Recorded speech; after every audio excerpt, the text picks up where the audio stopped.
রাশিয়ার সঙ্গে উত্তর কোরিয়ার বন্ধুত্বপূর্ণ সম্পর্ক বহুদিনের। দীর্ঘ সময় ধরে চলা মস্কো কিয়েভ সংঘাতে সেই পুরনো বন্ধুত্বের পরিচয় দিতে যুদ্ধে নিজ দেশের সেনা পাঠিয়েছিলেন কিম জং উন।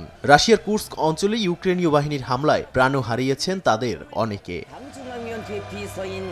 এবার সেই নিহত উত্তর কোরীয় সেনাদের স্মরণে পিয়ংইয়ংয়ে নির্মিত হচ্ছে স্মৃতিস্মারক। উদ্বোধনী অনুষ্ঠানে উপস্থিত ছিলেন উত্তর কোরিয়ার সর্বোচ্চ নেতা কিম জং উন এবং রুশ রাষ্ট্রদূত ও কূটনৈতিকরা।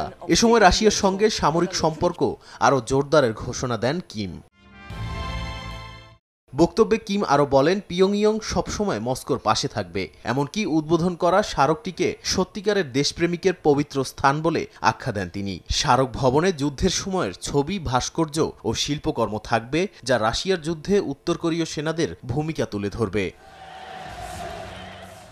আপনাকেই বলছি, ইন্স্যুরেন্স করলে সিটিতে সুরক্ষা পাবেন নিশ্চিত।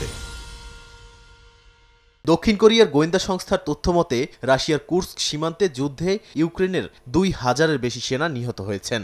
একই সঙ্গে অস্ত্র, গোলাবারুদও সরবরাহ করেছে কিম প্রশাসন। এর বদলে উত্তর কোরিয়া পেয়েছে অর্থনৈতিক, সামরিক ও প্রযুক্তিগত সহায়তা। নাদিম মারজান, সময় সংবাদ।